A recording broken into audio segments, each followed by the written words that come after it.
یہ وطن عزیز ملک پاکستان جو ہے، میں نے تو اسلامی جمہوریہ پاکستان سنا ہے، حنفی والا اسلامی نہیں سنا۔ جمہوریہ اسلام جو ہے وہ اہل سنت ہے، اسلام اہل سنت کے علاوہ ہے ہی نہیں ہے۔ یہ تو آپ کہہ رہے ہیں ان کا موقف اس کے علاوہ بھی تو ہو سکتا ہے۔ حدیث کے اندر آتا ہے کہ حضرت عمر بن خطاب رضی اللہ تعالیٰ عنہ چادر کو گھسیٹتے ہوئے آپ علیہ السلام کی بارگاہ عالیہ میں پہنچے اور عرض کی یا رسول اللہ، یہ جو الفاظ ہیں نا ہو بہو اسی طرح مجھے بھی یہ خواب کے اندر آئے ہیں، لیکن بازی لے گئی عبداللہ بن زید۔ حضرت بلال رضی اللہ تعالیٰ عنہ اذان دے کر تشریف حاضر خدمت ہوئے تو آپ نے دیکھا سرکار تو علیہ صلی اللہ علیہ وسلم آرام فرما رہے ہیں، تو آپ نے یہ جملے کے حضرت بلال نے الصلاۃ خیر من النوم، جی حضور علیہ السلام کو جگانے کے لیے، چونکہ آپ علیہ الصلوۃ والسلام نیند کی حالت میں تھے۔ الصلاۃ خیر من النوم جو ہماری تحقیق ہے، یہ جملہ حضرت عمر کے دور میں اسے اضافہ کیا گیا، ان کو یہ جملہ پسند آیا تھا، انہوں نے کہا مجھے جملہ اچھا لگا ہے، اور اس کو بعد میں بڑھا دیا گیا۔ حضرت بلال نے زندگی بھر جو نبی اکرم صلی اللہ علیہ وآلہ کے حیات مبارک میں اذان دی، ایک دن کسی ایک اذان میں الصلاۃ خیر من النوم کی صدا انہوں نے بلند نہیں کی۔ اگر کوئی بھی ان کی طرف یہ نسبت دیتا ہے تو یہ نسبت ناروا ہے۔ ایک ہجری کے اندر جب مسلمان مدینہ المنورہ میں تھے تو مسلمانوں کی نمازیوں کی تعداد بڑھ گئی۔ جب نمازیوں کی تعداد بڑھ گئی اور مدینہ المنورہ آبادی کے لحاظ سے پھیل گیا تو آپ علیہ السلام نے صحابہ کرام سے مشاورت طلب فرمائی، اور قرآن کریم میں وشاورہم فی الامر فاذا عزمت فتوکل علی اللہ، کہ آپ ان سے مشاورت کریں، مگر جب آپ پختہ ارادہ کر لیں تو پھر آپ کو کام کریں، یعنی کہ مشاورت کو ماننا یا انہی کے مطابق کرنا یہ رسول خدا پر لازمی نہیں ہے۔ کچھ صحابہ کرام نے کہا کہ ہم ناقوس بنا لیتے ہیں، اس میں پھونکتے ہیں، اس سے آواز پیدا ہوگی تو مدینہ کے لوگ مسجد میں آ جائیں گے۔ آپ علیہ السلام نے فرمایا یہ عیسائیوں کا طریقہ ہے، یہ درست نہیں ہے۔ کچھ لوگوں نے یہ کہا کہ بگلا بجاتے ہیں، تو آپ علیہ السلام نے فرمایا کہ من امر الیہود، یہ یہود کا طریقہ ہے، یہ بھی درست نہیں ہے۔ کچھ کی طرف سے یہ رائے آئی کہ ہم آگ جلا دیتے ہیں اور جب پتہ چلے گا تو لوگ نماز کے لیے آ جائیں گے، تو حضور نے فرمایا کہ من امر المجوس، یہ قوم مجوس کا طریقہ ہے۔ تینوں کو آپ نے رد فرما دیا۔ حضرت عمر رضی اللہ تعالیٰ عنہ نے یہ رائے پیش کی کہ ہم ایک شخص کی ڈپٹی لگا دیتے ہیں جو کہ اعلان کرے تاکہ لوگ نماز کے اندر آ جائیں اور جماعت میں حاضر ہوں۔ اب دن بھر یہ مشاورت ہوئی تو رسول خدا نے آگ کو بھی پسند نہیں کیا، ناقوس کو بھی پسند نہیں کیا، باجے وغیرہ جیسے بجائے جاتے ہیں ان تمام چیزوں کو پسند نہیں کیا۔ آپ کے سوال کا جواب تو آ گیا۔ جب یہ صحابہ کرام رات کو سوئے تو ترمذی شریف کے اندر حدیث پاک موجود ہے، سیدنا عبداللہ بن زید رضی اللہ تعالیٰ عنہ یہ تشریف فرما سوئے ہوئے تھے، آرام کر رہے تھے، اور اسی اثناء میں دیوار کے اوپر دو سبز رنگ کی چادریں پہنے کوئی شخص آیا اور اس کے ہاتھ میں ایک باجا تھا، تو انہوں نے کہا کہ یہ آپ مجھے بیچ دیں، کیونکہ وہ دن بھر جو رائے چل رہی تھی وہی ذہن میں چل رہا تھا۔ تو انہوں نے کہا کہ کیا کرو گے؟ کہا کہ اس سے ہم بجائیں گے اور نمازی جمع ہوں گے۔ تو کہا کہ اس سے اچھی چیز تمہیں نہ سکھا دوں میں؟ تو عبداللہ بن زید رضی اللہ تعالیٰ عنہ کہنے کہ اچھی چیز سکھائیے آپ۔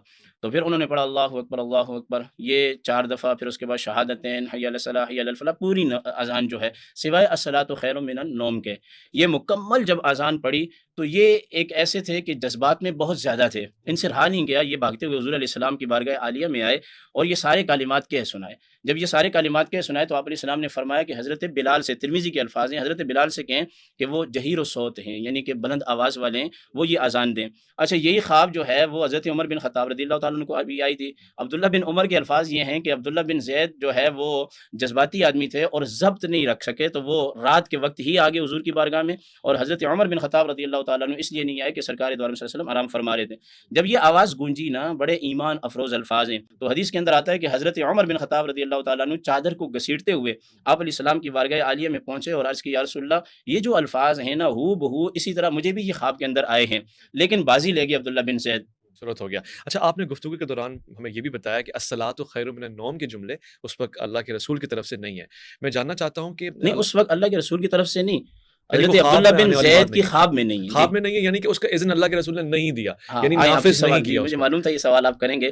اب اگلی بات سن لیں کہ یہ جو الصلاۃ خیر من النوم کے جملے ہیں یہ بھی رسول خدا کا حکم ہے، لیکن اس کا پس منظر کچھ اور ہے۔ وہ یہ ہے کہ نبی کریم علیہ الصلوۃ والسلام نے تہجد کی نماز کی ادائیگی فرمائی، اور فرمانے کے بعد آپ علیہ الصلوۃ والسلام آرام فرماتے تھے، اور یہ حدیث کے اندر ہے کہ آپ علیہ الصلوۃ والسلام 8، 6، 4 اور پھر 2 تک وہ تعلیم امت کے لیے، عمر کے بڑھنے کے ساتھ ساتھ حضور میں تو کوئی ایسی بات نہیں ہے، لیکن تعلیم امت کے لیے۔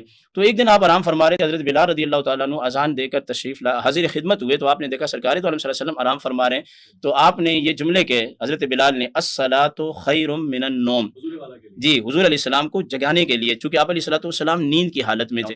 اچھا، آپ علیہ السلام کو یہ الفاظ پسند آئے تو آپ نے فرمایا کہ اس کو حی علی الصلاۃ اور حی علی الفلاح کے بعد فجر کی اذان کے اندر رکھ دیں۔ اب یہ جو الفاظ ہیں الصلاۃ خیر من النوم، یہ اس اذان میں نہیں ہے کہ جو فرشتہ آیا تھا کلمات لے کر، 19 کلمات جو کہ اچھا عبداللہ بن زید کو دیے تھے اوکے ان میں نہیں ہے، اس کا پس منظر بعد کا ہے، اور آپ علیہ الصلوۃ والسلام نے فرمایا کہ اس کو اذان کے اندر رکھ دیا جائے۔ آپ کا اس میں گرامی عبد القادر فقیر کو عبد القادر ہزاروی عبد کہتے ہیں۔ القادر ہزاروی صاحب سے جو ہے نہایت ہی جو ہے مؤدبانہ گزارش کروں گا کہ جب میں گفتگو کروں تو اس کو یہ کوئی دل آزاری بے پر فکر نہیں، رہیں، کیونکہ آپ کریں، کیونکہ اپنے موقع مجھے بھی ملے گا آپ کے۔ ان کا مکتبہ فکر ہے، مولانا سلامت ہے، اور پاکستان کا حسن یہی ہے، یہاں پہ تمام مکاتب فکر الحمدللہ اس پرچم کے سائے تلے ہم ایک ایک ہیں، ہے سانجی اپنی خوشیاں ہیں اور سب ایک ہیں۔ تو الحمدللہ مولانا بھی سلامت رکھے، آپ لوگوں بھی سلامت رکھے۔ آمین یہ جو حضور نے فرمایا کہ نبی اکرم نے جو ہے صلی اللہ علیہ وآلہ حضرت بلال کے جملے کو پسند فرمایا، صلاۃ خیر من النوم، یہ شیعہ مکتبہ فکر کی نگاہ سے اولاً تو ہمارے مجامع حدیثیہ میں ایسی کوئی روایت نہیں، پہلی بات۔ دوسری بات یہ کہ اس میں جو ہے حضرت بلال کی شان میں گستاخی ہوتی ہے، اچھا مطلب حضرت بلال کی شان میں جسارت آپ کر رہے ہیں کہ وہ جا کے نبی سے کہیں گے، جبکہ انہوں نے خود یہ فرما دیا کہ نبی کی نیند غفلت والی نیند ہی نہیں ہے۔ تو ایسا انسان کہ جس کی جو ہے نیند، اولاً تو سب سے پہلا سوال یہ کہ یہ ناممکنات میں سے کہ نبی کو آ کے جو ہے حضرت بلال اٹھائے نماز کے لیے، یہ ہمارے ذہن میں آتی نہیں یہ بات، ٹھیک ہے، کہ نبی سو رہے ہوں حضرت بلال نہ کے اٹھائیں، اور پھر یہ جملہ کہہ کر مطلب حضرت بلال کبھی جرت نہیں کر سکتے کہ نبی پاک کے سامنے یہ جملہ کہیں کہ الصلاۃ خیر من النوم، یعنی نبی کو بتائیں۔ اچھا، سب سے اہم ترین بات یہ کہ سوال یہ ہے کہ ساری کائنات کی نماز ایک پڑھ رہے رکھتے ترازو کے، اور نبی اکرم کی نیند کو آپ مجھ سے سوال کریں گے کیا چیز افضل ہے، میں کہوں گا نبی کی نیند افضل ہے۔ اللہ سارے مسلمانوں کی نماز قربان نبی کی نیند پہ، نبی کے آرام پہ۔ لہذا حضرت بلال کا یہ کہنا کہ الصلاۃ خیر من النوم، اگر وہ ویسے ہی ایک جملہ کہہ رہے ہیں، کس نماز کی بات کر رہے ہیں، نبی کی نماز کی بات کر رہے ہیں، اپنی نماز کی بات کر رہے ہیں، وہ بھی واضح نہیں ہے، ایک مبہم سے جملہ ہے، ٹھیک ہے۔ الصلاۃ خیر من، اگر نبی کی نماز کی بات ہو رہی ہے جو افضل ہے نیند سے، تو اس کا اذان میں اعلام کی کیا ضرورت ہے؟ اگر مسلمانوں کی نماز کی بات ہو رہی ہے تو وہ تو یقیناً غیر افضل ہے نبی کی نیند سے، نبی کی نیند میری نگاہ میں، ہماری نگاہ میں 100% افضل ہے تمام عالم اسلام کے مسلمانوں کی نماز سے۔ لہٰذا اس جملے کی نسبت حضرت بلال کی طرف دینا قطعاً غلط ہے۔ انہوں نے درست ہے کہ حوالہ بیان فرمایا، وہ ان کی نگاہ ہے، ان کا مکتبہ فکر ہے، ہم اس کا احترام کرتے ہیں، لیکن بہرحال ہمارے پاس یہ چیزیں بالکل بھی قطعی طور پہ ثابت نہیں ہیں۔ الصلاۃ خیر من النوم جو ہماری تحقیق ہے، یہ جملہ حضرت عمر کے دور میں اسے اضافہ کیا گیا، ان کو یہ جملہ پسند آیا تھا، انہوں نے کہا مجھے جملہ اچھا لگا اور اس کو بعد میں بڑھا دیا گیا۔ حضرت بلال نے زندگی بھر جو نبی اکرم صلی اللہ علیہ وآلہ کے حیات مبارک میں اذان دی، ایک دن کسی ایک اذان میں الصلاۃ خیر من النوم کی صدا انہوں نے بلند نہیں کی۔ اگر کوئی بھی ان کی طرف یہ نسبت دیتا ہے تو یہ نسبت ناروا ہے۔ پہلی بات تو یہ ہے کہ انہوں نے یہ کہا کہ حضرت بلال کون ہوتے ہیں؟ سرکار دو عالم صلی اللہ علیہ وسلم کو آ کر اٹھانے والے۔ لفظ اٹھانا نہیں ہے، ان کی ڈیوٹی میں شامل تھا کہ جب اصحاب رسول مسجد نبوی شریف میں آ جائیں تو مجھے اطلاع دے دیں۔ انہوں نے آ کے اطلاع دی ہے، اور یہ آج کے دور کے اندر بھی میں سمجھتا ہوں شیعہ حضرات کے ہاں بھی ان کے اساتذہ کرام جب آرام کر رہے ہوتے ہیں، ائمہ کرام، تو ان کے محسنین آ کے اطلاع دیتے ہیں کہ حضور والا جلسے کا ٹائم ہو گیا ہے، نماز کا ٹائم ہو گیا ہے، تشریف لائیے۔ یہ کوئی ایسی گستاخی والی بات نہیں ہے۔ دوسری جو بات حضرت نے کی ہے کہ حضرت عمر رضی اللہ تعالی عنہ نے حی علی خیر العمل کو نکالا، ہرگز ایسا یہ نہیں ہے۔ جملہ کبھی بھی اذان میں نہیں تھا؟ یہ جملہ اذان کے اندر اہل سنت کی جتنی مرویات ہیں احادیث صحیحہ کے اندر یہ جملہ نہیں تھا۔ حضرت عمر رضی اللہ تعالیٰ عنہ کیسے اس چیز کو نکال سکتے ہیں کہ جو رسول خدا صلی اللہ علیہ وسلم نے اذان کے اندر شامل فرمائی؟ یہ دوسری بات یہ ہے کہ انہوں نے کہا کہ الصلاۃ خیر من النوم کا اضافہ حضرت عمر نے کیا، یہ بات بھی غلط ہے، اس پر میں بات کر چکا۔ ہماری احادیث کی کتابوں میں یہ ہے، یہ حضور علیہ الصلوۃ والسلام کو پسند آیا۔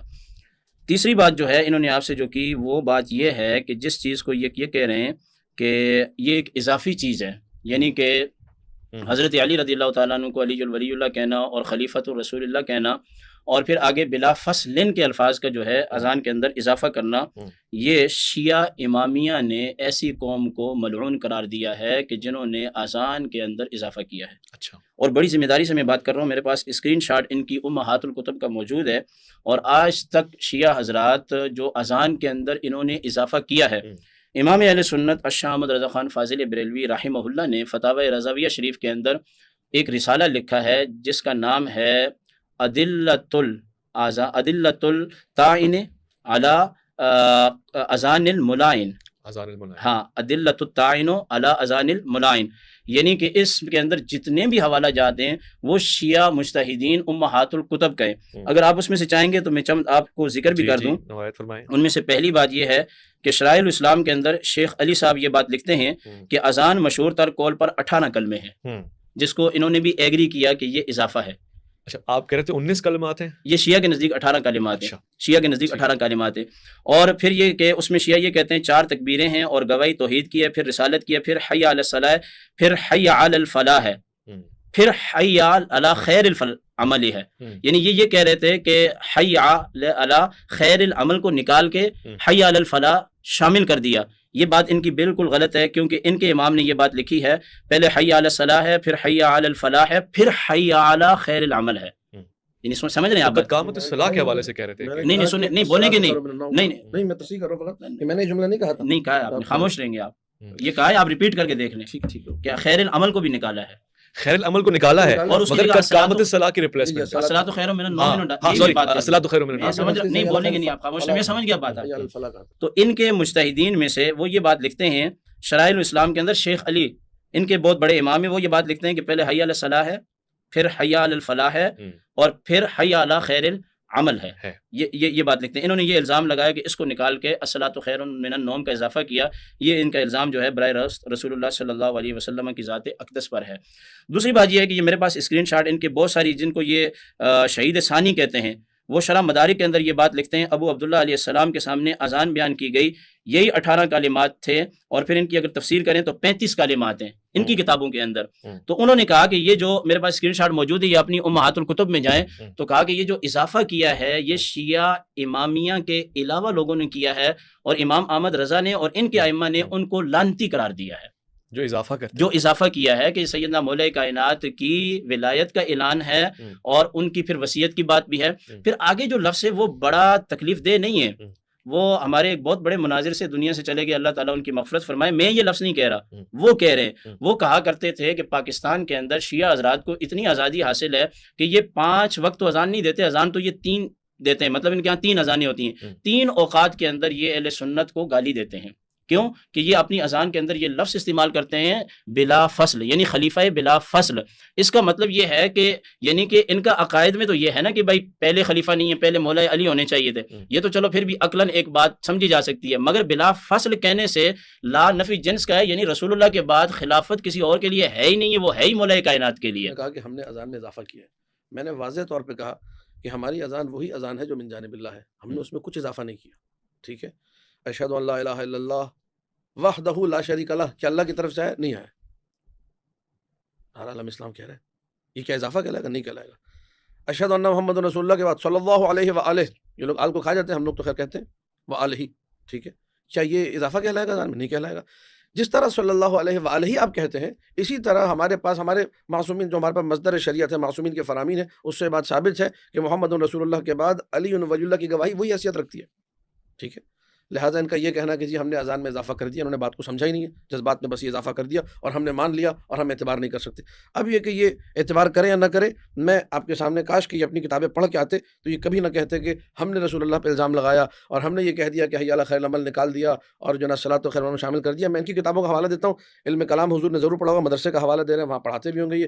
تو علم کلام کی کتابوں میں علامہ تفتازانی کا نام میں نہیں سمجھتا ہوں کہ کوئی اس سے واقف نہ ہو، کوئی عالم اسلام کا مفتی ہو، ایسا کوئی متکلم ہو، رئیس المتکلمین، تو بہت بڑی بات ہے. چھوٹا موٹا علم کلام کا طالب علم جو عقیدہ تحاویہ یا شرح عقائد نصفی یا جو ہے کشف المراد اور جو ہے شرح تجزیہ جیسی کتابیں پڑھتے ہیں، وہ بھی جانتا ہے کہ علامہ تفتازانی کس اہمیت کے حامل ہے علم کلام میں. سید میر شریف جرجانی رحمۃ اللہ علیہ حنفی مذہب کے عالم ہیں.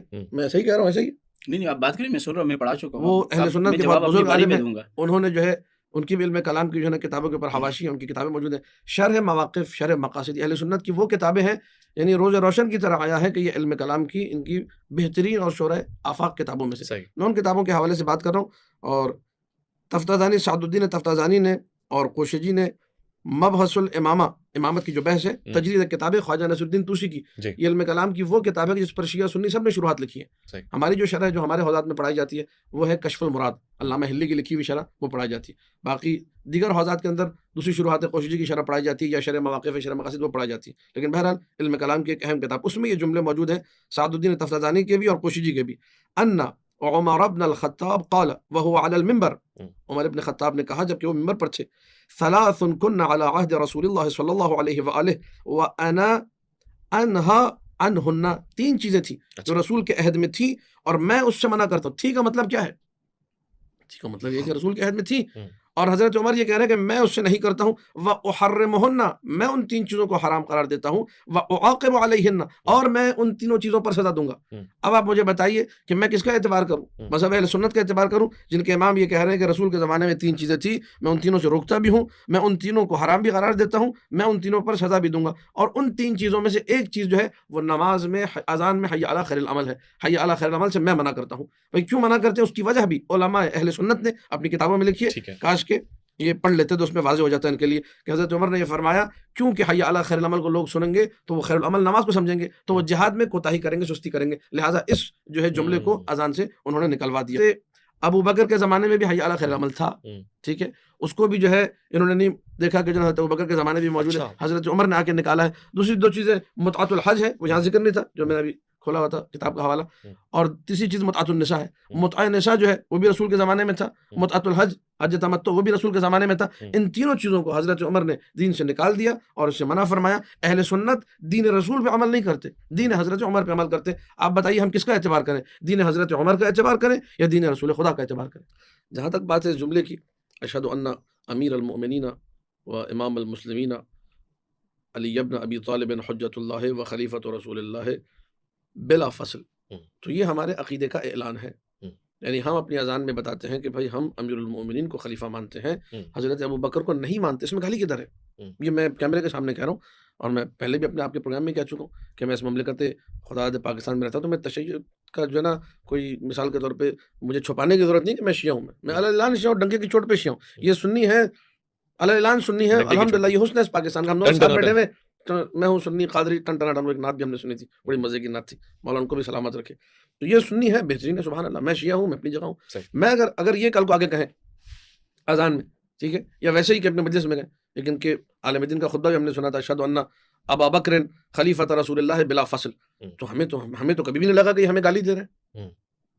آپ کا عقیدہ یہ ہے بھائی، آپ حضرت ابو بکر کو خلیفہ بلا فصل مانتے ہیں، آپ کو مبارک ہو، ہم نے تو نہیں کہا کہ آپ ہمیں گالی دے رہے ہیں۔ ہم جب یہ کہہ رہے ہیں تو آپ کو کیوں لگ رہا ہے کہ ہم گالی دے رہے ہیں؟ ہاں یہ ضرور ہے کہ جب آپ کہیں گے کہ حضرت ابو بکر خلیفہ بلا فصل ہے، اس میں ہمارے عقیدے کی نفی ہوتی ہے، اور جب میں کہتا ہوں کہ امیر المومنین علی خلیفہ بلا فصل ہے، اس میں آپ کے عقیدے کی نفی ہوتی ہے، لیکن اس میں گالم گلوچ کا کوئی تصور نہیں ہے، اور یہ اس کا لازمہ ہے، تصریح نہیں ہے۔ ہم کہتے ہیں امیر المومنین خلیفہ بلا فصل ہیں، اہل سنت برادران ہمارے بھائی وہ چوتھا خلیفہ مانتے ہیں، ہم لوگ پہلا خلیفہ مانتے ہیں، اور یہی تشیع اور تسنن کی شناخت ہے۔ اگر اس کو نکال دیا تو ہم سب ایک ہو جائیں گے۔ بات تو یہ ہے کہ انہوں نے علامہ تفتزانی رحمہ اللہ کا حوالہ دیا اور سید میر شریف رحمہ اللہ کا حوالہ دیا۔ ہم خالی ان کو پڑھتے ہی نہیں ہیں بلکہ ان کی اصول کی لکھی ہوئی کتابوں کو ہم چاٹتے ہیں۔ انہوں نے یہ بات جو کی کہ میں اس کا رد کر چکا کہ حضرت عمر رضی اللہ تعالیٰ نے دین سے نکال کے اس میں جو انہوں نے منطق بھی پیش فرمائی ہے کہ بھائی کہیں ایسا نہ ہو کہ حضرت عمر رضی اللہ تعالیٰ نے نماز کو جو ہے وہ جہاد سے جو ہے وہ کیا سمجھ لیں، افضل سمجھنے لگ جائیں لوگ، تو اس وجہ سے ایسی بات ہرگز نہیں ہے، ایک بات۔ دوسری بات یہ ہے کہ انہوں نے جو 3 چیزوں کا حوالہ دیا، اس کے بعد انہوں نے کہا کہ حج تمتع کو حضرت عمر رضی اللہ تعالیٰ عنہ نے جو ہے وہ منع فرمایا۔ یہ میں سمجھتا ہوں کہ عدم مطالعہ کہہ لیں، جہالت کی نسبت بھی ان کی طرف نہیں کر سکتے۔ حضرت عمر رضی اللہ تعالیٰ نے حج تمتع سے منع نہیں فرمایا۔ دوسری بات جو انہوں نے کہی کہ جناب متعۃ النساء جو ہے حضرت عمر نے منع کیا، حضرت عمر نے منع نہیں کیا، بخاری اور مسلم کی روایت ہے، سرکار دو عالم صلی اللہ علیہ وسلم نے خود منع فرمایا خیبر پہ، اور اس کے علاوہ بہت ساری روایات ہیں، اس پر بات جو ہے وہ ہوتی بھی رہتی ہے۔ آج کا ہمارا یہ موضوع ہے، سخن نہیں ہے۔ حدیث پاک کے اندر آتا ہے سرکار دو عالم صلی اللہ علیہ وسلم کے بارے میں، قاضی ایاز علیہ رحمہ نے لکھا، من سب نبی فقتلوہ، جو کسی نبی کو گالی دے اس کو قتل کرو، اور ومن سب اصحابی، جو میرے اصحاب کو برا کہے فضربو، اس کو کوڑے مارو۔ یعنی اصحاب کو برا کہنے کا کیا مطلب ہے؟ یعنی کہ ہم اہل سنت کے ہاں نبی کریم علیہ السلام کے بعد حضرت ابو بکر صدیق ہیں، ان کے بعد عمر بن خطاب ہیں، ان کے بعد عثمان بن عفان ہیں، یہ ہمارے عقائد میں شامل ہے، اور پھر ان کو بلا فصل کہہ کے ان کی توہین کرنا، اس کو رد کرنا، یہ صحابہ کرام پر سب و شتم ہے۔ مراد سے وہ گلی محلے کی گالی نہیں ہے، مطلب جو ان کا نمبر اللہ اور اس کے رسول کے ہاں بنتا ہے، اس نمبر کو پیچھے ہٹا کے اور 3 اوقات کے اندر اس طریقے سے اسپیکروں کے اندر آواز کا گونجنا، یہ ہمارے لیے وہ تبرہ کے معنی میں ہم لے رہے ہیں۔ وہ یہ ہے کہ انہوں نے جو بات کہی ہے نا، یہ وطن عزیز ملک پاکستان، اس کا جو قانون ہے اسلامی، یہ اہل سنت کے ہاں ہے، یعنی کہ ہم شیعہ برادری کو سپورٹ کرتے ہیں، ان کا حفظ و امان سب چیزیں ہیں، مگر پاکستان کا جو قانون ہے وہ فقہ حنفی اہل سنت و جماعت ہے، یعنی اس کے علاوہ کوئی بھی نہیں ہے، نہ کہ اعلی تشیع کو اس میں شامل کیا گیا۔ یہ بات ان کے ذہن میں رہنی چاہیے، اور اگر میں غلط ہوں تو آپ اس کی تصحیح کریں۔ یہ وطن عزیز ملک پاکستان جو ہے، اسلامی جمہوریہ پاکستان سنا ہے، حنفی والا اسلامی جمہوریہ اسلام جو ہے وہ اہل سنت ہے، اسلام اہل سنت کے علاوہ ہے ہی نہیں ہے. یہ تو آپ کہہ رہے ہیں ان کا موقف اس کے علاوہ بھی وہ تو ہو اپنی سکتا ہے. باری میں بولیں, میں چونکہ بات کر رہا ہوں تو وہ اپنی گفتگو کر سکتے ہیں اس کے بارے میں. اسلامی جمہوریہ پاکستان اسلام ہے ہی وہی ہے جو اہل سنت کے پاس ہے. اہل سنت کے علاوہ جو ہے وہ اسلام نہیں ہے. وہ خود یہ کہتے رہتے ہیں کہ ہم نے اضافہ کیا ہوا ہے, تو اس پہ ہم اعتماد نہیں کر سکتے. کہ یہ عقائد کی کتابیں اٹھا کے ہمیں حوالہ دے رہے ہیں اور کہہ رہے ہیں کہ حضرت عمر نے یہ کیا. ہماری کسی بھی ایسی کتاب کے اندر, جیسے فتاوی شامی میں دکھا دیں, بخاری میں دکھا دیں, مسلم شریف میں دکھا دیں, یہ نسائی میں دکھا دیں, قرآن میں کہیں دکھا دیں, کہیں پہ بھی نہیں, تفسیر کے اندر دکھا دیں. یہ ایک جناب سید میر شریف کو لے کے آگے اور علامہ تفتزانی کو لے کے آگے. میں نے یہ کہا حضرت عمر پہ, نعوذ باللہ, میں نے الزام لگایا. میری کیا مجال کہ میں حضرت عمر پہ الزام لگاؤں. میں نے یہ کہا کہ جی وہ متع حج اور متعۃ النساء حضرت عمر نے نکالا اور اس پہ سزا معین کی اور کہا کہ میں منع کرتا ہوں, میں حرام کرتا ہوں. یہ میں نے ان پر الزام لگایا. میں نے الزام لگایا. اچھا, یہ تفسیر مفاتیح الغیب, تفسیر مفاتیح الغیب, فخر الدین رازی کی کتاب ہے, اب کیمرے پہ ریکارڈ ہو رہا ہے میں سب کے سامنے. شیخ فخر الدین رازی یہ فرماتے ہیں, وَهَا هُنَا نَوْعٌ آخَرُ مِنَ التَّمَتُّعِ مَكْرُوهٌ وَهُوَ الَّذِي حَذَرَ عَنْهُ عُمَرُ رضي الله عنه وقال متعتان كانتا على عهد رسول الله صلى الله عليه وآله وأنا أنهى عنهما وأعاقب عليهما متعة النساء ومتعة الحج. یہ فخر الدین رازی کی تعبیر ہے. یہ کیسے انکار کر سکتے ہیں برملا بیٹھ کے کہ جو ہے ان کی کتاب میں ہے نہیں اور میں الزام لگا رہا ہوں. آپ فخر الدین رازی کے بارے میں کہیے, ان کے بارے میں امام اہل سنت ہے, انہوں نے الزام لگایا ہے. قال القرطبی, یہ بندر ٹاؤن میں چلے جائیں, گرو مندر پہ آج ہی میں کتابیں لے گیا تھا, وہاں تفسیر قرطبی سامنے لگی ہوئی ہے, ٹھیک ہے. جامع الاحکام کی تفسیر کا نام ہے, جلد نمبر 2 صفحہ نمبر 392. والوجه الثالث من التمتع هو الذي توعد کہتے ہیں توعد, ڈرانے دھمکانے کو, جس پہ ڈرایا دھمکایا عمر بن الخطاب رضی اللہ تعالی عنہ. وقال متعتان كانتا على عهد رسول الله صلی اللہ علیہ وسلم, یہاں دیکھیں وآلہ نہیں ہے, انا انہا عنہما واعاقب علیہما. یہ کون کہہ رہا ہے جی؟ امام قرطبی. میں نے الزام لگایا. وقال ابن عادل الحنبلی فی اللباب فی علوم الکتاب, جلد نمبر 3 صفحہ نمبر 370. واتمام التمتع المکروہ وهو الذي خطب به عمر رضی اللہ تعالی عنہ وقال متعتان كانتا على عهد رسول اللہ. تمتع مکروہ, جس کا اتمام جو ہے مکروہ ہے, یہ وہ ہے جس کے بارے میں حضرت عمر نے فرمایا تھا کہ متعتان كانتا على عهد رسول اللہ صلی اللہ علیہ وسلم. یہاں بھی وعلیہ نہیں لگا ہوا, اہل سنت آپ کو کاٹ دیتے. وانا انہا عنہما واعاقب علیہما متعۃ النساء ومتعۃ الحج, یہ میں نے الزام لگایا. وقال القماش فی تفسیرہ جامع لطائف التفسیر, قبلہ فرما رہے تھے کہ کسی تفسیر کی کتاب میں نہیں, یہ ساری تفسیر کی کتابیں. یہ آپ شیئر کر سکتے ہیں مفتی صاحب کے ساتھ تاکہ وہ اس میں پر رائے دے بالکل دیں. بھیج دوں گا. سمجھ گیا, ما روی عن عمر رضی اللہ عنہ انه قال في خطبته متعتان كانتا على عهد رسول الله صلی اللہ علیہ وسلم انا انهى عنهما واعاقب عليهما. ذکر هذا الكلام في مجمع الصحابہ, سارے صحابہ کے سامنے تھا عمر نے کہا, تو سارے صحابہ بھی سن رہے تھے. وما انکر علیہ احد فالحال هنا لا يخلو, اما اب یہ اہل سنت کا کلام پڑھو, میرا کلام جو ہے نہیں, اما يقال انهم كانوا عالمين بحرمة المتعة فسكتوا او كانوا عالمين بانها مباحة ولكنهم سكتوا على سبيل المداهنة. جانتے تھے متاح حرام ہے پھر بھی ساکن ہو گئے, یا جانتے تھے متاح مباح ہے لیکن یہ کہ وہ جنگ و جدال نہیں چاہ رہے تھے, مجادلہ نہیں چاہ رہے تھے کہ معاملات بہتر رہیں, یا یہ کہ وہ اباحہ کو جانتے نہیں تھے اور حرمت کو بھی نہیں جانتے تھے, تو وہ اس میں متوقف تھے. تو یہ ساری کی ساری جو بحث ہے, یہ میں نے تو نہیں لکھی اس کتاب کے اندر, تحریف تو نہیں کی, کتاب بازار میں موجود ہے, جا کے خریدے. میں پاگل تو نہیں ہوں کہ حضرت عمر جیسے عالم اسلام کی قداور شخصیت پہ الزام لگاتا ہے, وہ بھی کیمرے کے سامنے. لہٰذا میں نے جو بات کی ہے اس کی یہ ساری دلائل جو ہے موجود ہیں. آپ نے کیا سوال کیا تھا؟ میں بالکل, یہ آپ نے بیلنس کر دیا. اب میرا سوال حضور کریم نے کبھی اذان دی ہے جمہوریہ پاکستان, ٹھیک ہے, اسلامیہ جمہوریہ پاکستان, ان سے گزارش ہے پاکستان کا آئین پڑھے جا کے, ٹھیک ہے. اس آئین کے اندر سب کو حقوق دیے گئے ہیں اور قرآن اور سنت کے مطابق یہ آئین بنا ہے. اگر یہ ادعا کر سکتے تو کریں کہ قرآن خالی حنفیوں کا ہے, پاکستان کا آئین قرآن کے مطابق. لہٰذا یہ کہنا کہ اسلام جو ہے نا فقط اہل سنت ہے, میں بھی سینہ ٹھوک کے کہتا ہوں کہ اسلام فقط شیعوں کا ہے, لیکن یہ کہ یہ بات غلط بات, ان کو نہیں کرنی چاہیے بات, اور مجھے بھی نہیں کرنی چاہیے بات کہ میں کہوں کہ اسلام فقط شیعوں کا ہے. یہ کہہ کہ اسلام انہوں نے کی ہے, لہٰذا میں مجبوراً ردن علیہ. بحث کا کوئی حل نہیں نکلے گا, مگر ٹھیک ہے, آپ نے جو حوالے پیش کر دی وہ اہل سنت کے معتبر حوالے